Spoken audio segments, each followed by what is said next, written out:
정성이 가득 담긴 오직 당신을 위한 아침. 김선근의 럭키 세븐. 3025님께서 역사가 어려워서 싫어했는데 선생님 수업은 진짜 재밌고 기억에 남아요 라고 후기를 남겨주셨습니다. 역사도 재밌다는 사실을 매주 확인하는 시간, 반주원의 들리는 역사. 반은 선녀, 반은 천사. 한국사 강사 반주원 선생님 어서 오세요. 네, 안녕하세요. 네, 거의 이제 인간의 경지는 뛰어넘으셨네요. 아니, 아무래도 작가님이 저를 이제 대한민국 땅에서 못 살게 매장을 시키려고. 반은 선녀, 반은 천사. 와. 이게 라디오길 얼마나 다행일까요? 네, 이걸 만약 화면으로 봤으면 아니에요. 테레비 여러 대 깨졌을 텐데. 네, 한 번 더 쪼개야 돼요.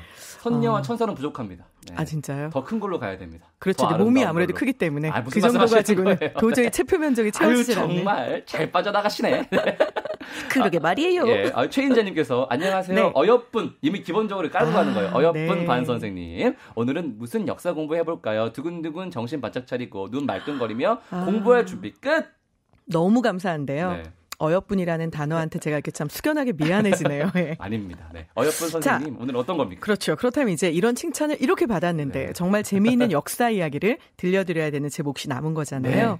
자, 가을하면 생각나는 향기는 어떤 게 있으신가요? 향기, 가을. 너무 죄송한데 네. 제가 극심한 비염 환자 향기와는 거리가 너무 멀어요. 그렇다면요. 네. 이제 예를 들어서 예. 그냥 이미지로 떠오르는 뭐 낙엽을 태우는 향기라든지 아니면은 국화꽃 향기라든지 그것도 아니면 가을이 되면 이제 좀 서늘서늘해지고 뭔가 이렇게 몸도 좀 내가 좀 보호해야겠어. 그러면 보양식 끓는 냄새라든지 이런 것들은 다 향기에 들어가잖아요. 그렇다면 네. 어디선가 좋은 향기가 날 것만 같은 이 가을날에 우리는 역사 속 향기에 대한 이야기를 살펴볼까 합니다. 재밌겠네요. 네. 네. 저는 개인적으로 가을 하면은 그냥 은행 냄새밖에. 비염 환자도 그게 되는군요. 그 정도 강렬해야 들어오거든요, 냄새가. 네, 그렇군요. 하지만 오늘은 역사 속 향기에 대해서 네. 짚어보도록 하겠습니다. 네. 사실 향기하면은 아무래도 향수가 제일 먼저 떠오르거든요. 맞습니다. 네. 자, 그렇다면 이 향수는 도대체 어디에서부터 언제 어떻게 시작이 됐을까 궁금하시죠? 그러네요. 자, 1370년에 탄생한 최초의 알코올 향수가 있었습니다. 그 알코올 향수의 이름은요. 놀랍게도 워터였습니다. 물이네요. 헝가리 워터였죠. 헝가리에서 만들어졌나요? 자, 이 헝가리 워터는요. 로즈메리 오일을 에탄알코올에 녹여서 만든 것인데 헝가리의 어떤 수도사가 보통 유럽에서는 약국 화장품이라는 것들을 요즘도 여자분들 막 열광하시잖아요. 네네네. 바로 그 헝가리에 있던 어떤 수도사가 이 헝가리에 도나 이사벨라라는 왕비가 있었는데요. 그 사람을 위해서 만들어서 바쳤다고 합니다. 자, 그 바치게 된 이유도 재미있는데요. 네. 향이 좋아서가 아니고요. 이 도나 이사벨라라는 왕비가 사실상 신경통으로 굉장히 고생을 했는데 이제 이 유럽에 있는 수도사가 고민을 한 거죠. 네. 어떻게 하면 우리 왕비님의 신경통을 좀 낫게 해드릴까? 지금으로 따지면 향기 테라피 그리고 동시에 아로마 테라피를 고민했던 겁니다. 그래서 로즈메리 오일을 넣어서 결국 이 향수를 만들게 되었는데요. 놀라운 일은 그 뒤에 벌어집니다. 네. 자, 실제로 이 헝가리 워터는 14세기에 헝가리의 엘리자베스 여왕도 굉장히 애용을 했다고 합니다. 이분도 혹시 아프셨나요? 아니, 그래서 이제 이 당시 사람들이요. 네. 이걸 그냥 화장수로 다들 이제 돈 있는 사람들은 막 쓰고 싶어 했던 거예요. 그런데 정말일까요? 자, 엘리자베스 여왕의 물이라는 별칭 또는 아름다움을 유지해주는 영혼의 물이라는 별칭으로 이것들이 쓰이게 되었는데요. 문제는 이분이 70세가 되었을 때 이것들을 사용하면서 자, 이거는 뭐 의학 정보 아닙니다. 네. 이분은 그렇게 생각했다는 거죠. 네네네. 그 당시에. 수족마비랑 통풍을요. 이분은 이걸로 치료하겠다고 나섰다고 합니다. 자, 그런데 더 놀라운 건요. 이분은 치료가 됐다고 합니다. 네, 물론 이것은 플라시보 효과였겠죠. 그렇겠죠? 우연의 일치고요. 어떻게? 까마귀 날자 배 떨어진 건데요. 자, 더 놀라운 건 그 뒤에 일어납니다. 이래서 이분이요. 엄청 아름다워졌다고 합니다. 갑자기요? 그래서 72세에 72세. 무려 폴란드 국왕으로부터 청혼을 받았다고 합니다. 이 청혼을 받았을 때 이 엘리자베스 여왕, 바로 이 헝가리의 이 여왕은요. 야, 이거 헝가리 워터 탓이다. 이거 덕분이다. 이렇게 얘기를 했다고 하는데요. 자, 우리가 왜 요즘도 사실 화장품을 쓰고 예뻐지면 어머, 나 그 화장품 바꿔서 이렇게 된 것 같아. 이런 이야기 하잖아요. 네. 그것 때문만이겠습니까? 다양한 이유가 운동도 했을 있어야죠. 테고 그렇죠. 잠도 잘 잤을 거고 또 식습관도 균형이 맞았겠죠. 그리고 그날 아침 세수랑 화장도 잘 됐을 겁니다. 그렇기 때문에 이 이야기 들으시고 혹시 로즈마리 오일 이거였군. 이건 아닙니다. 네. 갑자기 헝가리 여행이 급증하고 막 이러면 네. 그런 때문이 아니라는 걸 말씀드리고요. 그렇죠. 네, 근데 진짜 72살에 청혼까지 봤더니 대단하게 하시네요. 이거. 그렇죠. 저는 오히려 그 72살에 누군가에게 청혼을 했던 그 폴란드 왕의 마음이 더 사랑스럽고 향기롭다는 생각도 듭니다. 나이를 알고 하셨을까요? 그럼요. 다행이네요. 그러면 네. 네, 그럼 사랑이에요. 네, 좋습니다. 네. 그러면 우리 역사 속에도 향수에 대한 언급이 있나요? 있습니다. 자, 우리가 너무나 잘 알고 있는 전 국민의 이야기 보따리 1번. 네. 바로 단군이. 네. 예. 자, 단군은요. 뭐 우리 알고 있겠지만 누구의 아들입니까? 환웅. 자, 그렇죠. 그리고 환웅은 다시 환인의 아들입니다. 네. 자, 하늘에 살고 있던 환인의 서자였던. 하지만 이때 서자는요. 첩의 아들이란 뜻이 아니라 그냥 둘째 아들 정도로 생각하시면 됩니다. 바로 환웅이 이제 인간 세상에 내려와서 인간 세상의 나라를 만들잖아요. 그때 보면 자, 우리가 알고 있는 신단수 아래에 고조선이라는 나라를 만들어라는 대목이 나오거든요. 이때 신 빼고요. 단수, 이 단수는요. 바로 향나무를 의미합니다. 자, 그러니까 우리가 알고 있는 고조선은 바로 이 향나무 근처에서 생겨났다라는 것인데요. 당시 정말 머나먼 옛날이잖아요. 그런데 우리의 조상들은 향나무를 경건하게 생각하고 그 그윽한 향내도 향내지만 사실 향나무는 벌레도 쫓아주고요. 맞아요. 네, 때로는 주술적인 의미도 갖기 때문에 이런 모든 것들이 그 안에 다 들어있고 무엇보다 사시사철 푸르른 상록수입니다. 그래서 나라가 늘 이렇게 번성하게 1년 내내 잘 되어갈 것이고 백성들도 이렇게 푸르게 즐겁게 살아갈 것이다. 이런 뜻까지 담고 있는 거니까 이미 이때 우리에게는 향기라는 이야기가 역사 속에 접목되기 시작을 한 거죠. 그리고 사실은요. 고구려 시대가 되면 이게 본격화됩니다. 안타깝게도 지금은 북한 땅에 있어서 우리가 볼 수는 없지만요. 쌍용총이라는 무덤이 있습니다. 거기 고분벽화에 보면 9명의 사람이 걸어가는데 맨 앞에 있는 소녀가 향로를 머리에 이고 있습니다. 네, 그래서 이 당시에 벌써 향이라고 하는 것을 어떤 의식을 지내거나 혹은 신분이 높은 사람 또는 뭔가 하늘과 교류하는 주술적 의미로 중요하게 사용했다라는 것 우리가 알 수 있고요. 뭐 다들 잘 아시는 얘기겠지만 이 향에 대한 이야기는 사실 끝이 없습니다. 그래서 나중에 신라시대로 가면 김유신 같은 사람도요. 뭔가 무술을 연마해서 내가 어떤 일정한 경지에 오르고 싶다라고 할 때 향을 피우며 하늘에 기도하는 장면이 나오거든요. 결국 향은 사람의 뭔가 마음, 정신, 흔히 영혼이 있다고 믿는 사람들은 그것과 연결되어 있다라고 고대에도 생각을 했던 거죠. 뭔가 우리가 생각하는 뭔가 이제 몽글몽글 피어오르는 그 연기와 함께 그런 향 느낌이 이때부터 있었던 거군요. 네. 와, 향기 얘기 재밌는데요. 근데 요즘에는 향수를 그냥 이렇게 치치 뿌려가지고 이렇게 해가지고 이렇게 손목에 해가지고 이렇게 하잖아요. 그럼 옛날에는 어떻게 했어요? 옛날에도 이렇게 해서 이렇게 했죠. 알겠습니다. 자, 어떻게 했냐면요. 자, 우리가 알고 있는 이것을 고체 상태로 사실은 이렇게 응결을 시켜서요. 보통 천연 재료를 빻거나 말려서 향을 극대화하잖아요. 그래서 이것들을 고체 상태로 두고 향낭이라든지 이런 데에 넣고 지니고 다니면서 향을 피우기도 하고요. 또 다른 걸로는요. 이걸 오일에다가 으깨어서 녹입니다. 그러면 향이 오래 가죠. 그렇죠. 그래서 요즘도요. 가끔 여자분들 중에 바디 오일을 바른 위에다가 향수를 바르면 그게 향이 오래 간대 이런 분들 계시거든요. 실제로 그러합니다. 또 피부에 흡수가 되기도 하잖아요. 이 당시에도 그렇게 해서 향을 즐겼는데요. 이 중에 굉장히 독특한 방법이 있습니다. 자, 이건 주로 이제 선비들이 공부를 하거나 나의 몸과 마음을 깨끗이 해서 뭔가 정화를 하겠다라고 할 때 쓰던 방법인데요. 바로 훈목이라는 방법이 있습니다. 나무를 태우나 본데요? 비슷합니다. 그러니까 일종의 훈연을 하는 것인데 이제 향이 나는 목재 나무를 태우는 것이죠. 결국은 내가 연어가 됐다 생각하고 나를 훈제한다고 생각하면 됩니다. 그래서 확 이해가 되네요. 자, 요즘에는 공부를 한다라고 하면 일단은 책상 위에 책을 펴고 그리고 뭔가 바른 자세로 앉아서 요즘 학생들 이제 우리 9세대하고 이 신세대를 나누는 가장 큰 방법이 음악을 틀고 공부하냐 끄고 공부하냐의 차이일 텐데요.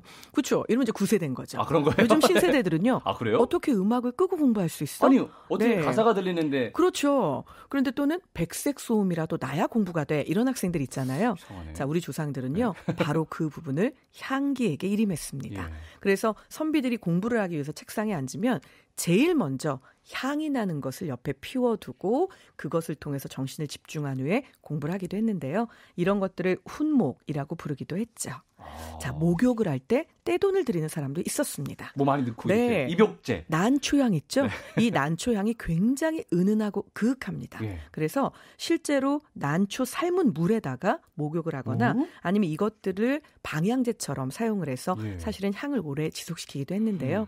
예나 지금이나 향에까지 신경을 쓸 수 있는 사람은 있는 사람이라는 예, 그렇죠. 거. 예. 이게 조금 안타깝긴 하죠. 에이, 됐어요. 에이, 몰라요. 네. 갑자기 슬퍼졌어요.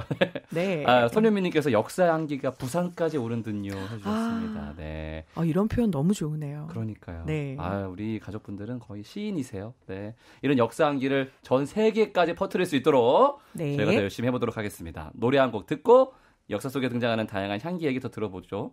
제가 되게 좋아하는 향기가 노래 제목이네요. 강수지의 보랏빛 향기. 음악이 좋은 방송 KBS 2라디오 김성근의 럭키세븐 함께하고 계십니다. 반주원의 들리는 역사. 오늘 수업 주제는 역사 속에 등장하는 향기입니다. 네. 근데 말씀하신 것처럼 처음에 향기하면 또 꽃향기를 빼놓을 수가 없잖아요. 아, 그럼요. 가을에는 국화향기 굉장히 맞습니다. 좋다고들 하는데 그럼요. 우리 조상들이 또 국화도 많이 아꼈잖아요. 엄청 사랑했죠. 예. 네. 특히 국화를 사랑한 아주 큰 이유는요.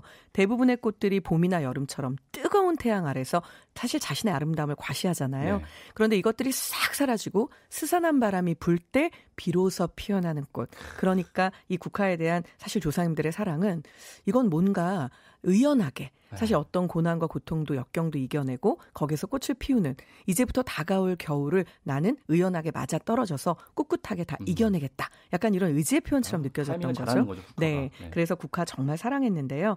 이 국화의 향을 이용했던 조상들의 지혜가 바로 있습니다. 네. 자, 우리는 흔히 이제 사육신 가운데 성삼문이라는 분 들어보셨죠? 예. 자, 그분은 뭐라고까지 얘기를 했냐면 국화를 먹는 사람은 500년을 산다라고 이분이 얘기를 합니다. 그런데 그렇다고 해서 오늘 길가에 혹시 좀 성급하게 피어있는 국화를 마구 뜯어 드시면 아니 되옵니다. 생긴 거 먹어야 효과가 있는 아닙니다. 이걸 그렇게 뜯어 드시면요. 네, 농약과 제초제 때문에 큰일 나십니다. 안 됩니다. 네. 미세먼지까지도. 그래서 네. 이건 아니 되고요. 이제 여러 가지 방법들을 썼는데요. 예를 들어 뭐 우암 송시열은 두통을 없애고 건강을 한번 지켜보자라며 국화차를 즐기기도 했고요. 또 많은 조상님들이요. 이 국화꽃을 잘 말린 다음에 이것을 베개 속에 넣어서 그윽한 향기를 즐기면서 잠을 청했다고 합니다. 예. 요즘도 우리 뭐 메밀이 들어있는 베개를 쓰기도 하고 네. 또 뭐 라벤더라든지 이런 아로마가 들어있는 베개를 쓰기도 하잖아요. 그쵸. 그런데 당시 우리 조상들에게 최고의 아로마는 바로 이 국화꽃을 말려서 그 향기를 맡는 것이었죠. 실제로 좋다. 오늘날 네. 아로마 테라피 하시는 분들도 이게 심신을 안정시키고 숙면을 취하는 데 도움이 된다라고 이야기를 하기도 하거든요. 그래서 혹시 기회가 닿는다면 네. 이 향을 한번 맡아보시는 것도 좋을 듯 하고요. 또 우리 너무 잘 알지만 이 국화차는 뭐 사실 상용화되어 있잖아요. 네, 그렇죠. 그 국화의 향도 아름답지만 이게 뜨거운 물 속에 들어갔을 때 말린 국화가 확 펼쳐지는 모양도 실은 대단히 아름답죠. 네, 이걸 한 입 한 입 따서 말린 것도 있지만 꽃 전체를 예. 송이로 말린 것도 있거든요. 한번 생각해 보세요. 그 말라서 비틀어진 이게 뭐지? 라고 생각했던 대추씨 같은 아이를 뜨거운 물 속에 넣었는데 그게 갑자기 확 피어나면서 노란 혹은 붉은 국화꽃이 핀다고 생각을 하면 향기도 향기지만 와. 그 모습만으로도 심신이 안정되지 네. 않을까요? 국화차를 꽤 많이 마셔봤는데 왜 네. 한 번도 그걸 볼 생각을 안 했을까요? 항상. 그렇죠. 우린 늘 넣고 먹는 게 급했던 바람 거죠. 뚜껑을 덮어버려가지고 맨날. 네, 그렇죠. 그래서 실은 이런 어머나. 꽃차들은요, 대부분 뜨거워도 유리잔에, 강화 유리잔에 마시는 것이 좋다라는 이야기를 하죠. 그러면 일단 예. 강화 유리잔부터 사겠습니다. 예. 네. 자, 그리고 이제 이것으로 술을 만들어 먹는 경우도 있었죠. 아, 네. 그래서 술 속에 넣어서 그것을 절여도요, 역시 이 향기가 퍼졌다고 하고요. 뭐 너무 잘 알고 계시지만 전을 부쳐 먹는 경우도 자, 그래서 우리가 흔히 봄에는 두견화전이라고 하잖아요. 바로 이 진달래를 가지고 전을 붙이죠. 네네. 그런데 가을이 되면 국화병이라고 해서 이 국화를 찹쌀가루와 함께해서 먹었다라는 이야기도 전해집니다. 과자에 껴있는 경우도 있잖아요. 가운데 이렇게. 아, 정말요? 네. 국화가요? 국화가. 네. 오가다 봤어요. 아, 오고 가시다가 보셨어요? 예, 네, 오가다가. 그랬군요. 아니, 너무 그렇게 티를 내시면, 네, 오가다가 봤습니다. 오가다가, 네, 왔다 갔다 하다가, 네. 뭐 강미점님도 송윤수님도 국화 촬영하시면 편두통이 없어지고 머리가 안 아프다고, 네, 몰랐네요. 뭐 개인적으로 사실 그런 식의 약간 민간 처방처럼 본인만의 향기 테라피 갖고 있는 분들은 많으신 것 같아요. 네, 좋습니다. 저한테도 좀 물어봐 주세요. 네. 저만의 향기 테라피. 뭐가 있을까요? 우리 반선녀님의 향기 테라피는 어떤 것이지요? 네, 전 다른 건 아닌데요. 네. 제가 이제 아침마다 일어나면 하는 일상의 루틴들이 다 있잖아요. 네. 뭐 세수를 먼저 하는 사람, 머리를 먼저 감는 사람. 저는 중요한 일이 있는 날 쓰는 바디 샤워가 있어요. 근데 그게 우연히 선물을 받아서 안 쓰고 있다가 어느 날 그걸 썼는데 그날 이 일은 참 힘들겠다라고 생각하는 게 너무 쑥 잘 풀려버린 거예요. 그때부터였는데 그래서 저는 약간 그 향기를 맡으면 그 향이 저를 다독거려주고 등을 두드려주는 것 같은 느낌이 들어요. 네네네. 오늘도 잘 될 거야. 예. 이런 향기가 나는 인생이 될 거야. 이렇게. 그래서 사람마다 그런 향기 하나쯤 가져보는 것도 좋지 않을까. 그런 생각도 듭니다. 예. 저는 아침에 일어나서 제일 먼저 하는 거는 욕입니다. 막 그런 쌍욕이 아니고요. 막 이런 거 있잖아. 찌뿌둥해 이런 거. 네. 이렇게 시작합니다. 하루를. 얼마나 상쾌한지 몰라요. 네. 3025님은 도대체 차에서 내릴 수가 없어요. 웃짤겨. 더 못 내리시게. 네. 몸보신 얘기를 해보죠. 네. 가을 몸보신. 몸에 좋은 음식 향기 뭐 이런 거 없을까요? 자, 몸에 좋은 음식. 이것도 뭐 입으로 섭취하니까 음식이죠. 네. 하지만 몸에 좋은 것 가운데는 으뜸입니다. 제가 지금부터 상상 속의 향기로 몸이 불끈 좋아지시게 만들어 드리겠습니다. 네. 조선 후기 우리나라에서 정말 어마어마하게 유명세를 떨쳤던 무역상이 있는데요. 네. 한국 최초로 국경지대에서 인삼 무역권을 독점했고요. 심지어 전해지는 이야기에 의하면 1년 조선에 국가 운영을 하는 모든 예산이 이 사람이 벌어들인 돈보다 많지 않았다. 우와. 이런 이야기가 전해지는 경우도 있습니다. 예산보다 더 오셨어요? 네, 바로 임상옥이라는 인물인데요. 자, 임상옥은 어느 날 중국으로 향하는 사신을 따라 연경으로 갑니다. 이 당시에 중국에서는요. 조선에서 사신이 오면 그 사람들이 약간의 용체라고 해서 용돈처럼 돈을 쓰게끔 해주기 위해서 본래는 그러면 안 되지만 네. 국가 무기나에 인삼과 같이 정말 인기리에 절찬리에 판매되는 품목 있죠. 네. 요걸 조금 가져가서 후시무역이라고 해서 좀 나쁜 말로 하면 뒷구멍으로 살짝 거래를 하는 일들이 많았습니다. 암시장. 네. 네. 그리고 사실 역관이라고 해서 통역을 하는 사람들도요. 따라가면 이제 본인들도 뭔가 좀 돈을 벌어야겠죠. 급여가 많은 게 아니니까. 네. 그래서 이 사람들도 또 그렇게 인삼을 가져가서 팔곤 합니다. 그런데 중국 상인들이 참 이 눈치가 빠른 게요. 그럼 이 사람들은 오면 반드시 빠른 시간 안에 이걸 팔아서 돈으로 만들어야 되는구나. 요걸 약점으로 잡은 거죠. 그래서 가격을 후려치기 시작합니다. 네. 그래서 정말... 결국은 그 비싼 인삼을 말도 안 되는 가격에 중국 사람들이 산 다음에 본인들은 앞에서 10원 주고 사서 뒤에서는 1,000원을 받고 파는 일이 벌어지는 거죠. 자, 임상옥은 이 부분에 대해서 난 이렇게는 팔지 않을 거야. 고민을 하기 시작을 합니다. 결국 임상옥은 이 상인들과 함께 중국을 가기는 했는데 이 인삼 도저히 헐값엔 팔기가 싫은 거죠. 고민을 하고 있던 차에 이때 우리가 알고 있는 추사 김정희가 나타납니다. 그 사람에게 어떻게 하면 좋을까요? 물었더니 백척간두 진일보일세라고 이야기를 하고 호련히 신선처럼 사라집니다. 너의 명운이 백척간두 아주 간당간당한 그 벼랑 위에 서 있더라도 한 걸음 더 나아가는 것만이 해결책이다. 우리의 임상옥이 어떻게 할까요? 자, 지금부터 향기 맡으세요. 네, 갑니다. 가져간 인삼을 태우기 시작을 합니다. 자, 이제 중국 상인들이 난리가 났죠. 네. 나 이거 빨리 사야 되는데 이거 다 타고 나면 큰일인데 이 사람들이 그 어마어마한 중국 그 도성 안에 퍼지는 인삼향을 맡고 땅을 치며 몰려들기 시작을 합니다. 이 비싼 인삼을 왜 태우는가? 이 정신 나간 놈이. 임상옥이 얘기를 하죠. 내 마음이다. 그리고는 더 많이. 결국 뭐 그 당시 그 도성에 살던 모든 사람들이 인삼향에 스스로 건강해지고 있을 때 이제 인삼의 절반을 태웠습니다. 중국 상인들이 와서 얘기를 하죠. 부르는 값을 주겠다. 임상옥은요. 처음 불렀던 값의 4배를 부릅니다. 하지만 타고 있는 인삼을 보고 마음까지 함께 타버린 중국 상인들 빠라밤 결국 그 값보다 더 높은 값을 지불하고 이 인삼을 사가게 되죠. 역시 거상이네요. 네. 하지만 임상옥은요. 이렇게 번 돈으로 훗날 백성과 수재민들을 구제하는데 재산을 헌신하니까 인삼의 향기뿐만 아니라 인간의 향기까지 풀풀 났던 인물입니다. 네. 정말 아름답게 오늘 사람의 향기까지 잘 맡았고요. 네. 재미있게 역사 속 향기 얘기 들어봤습니다. 이 코너는 다양한 방법으로 다시 들으실 수 있습니다. 검색창이나 너튜브, 팟캐스트에서 김선근의 럭키세븐 검색하시면 돼요. 선생님, 오늘 수업은 여기까지만 해야 될 것 같아요. 네. 아름다운 향기 전해주셔서 너무너무 감사합니다. 네, 다음 주에 다시 뵐게요. 고맙습니다. 안녕히 가세요.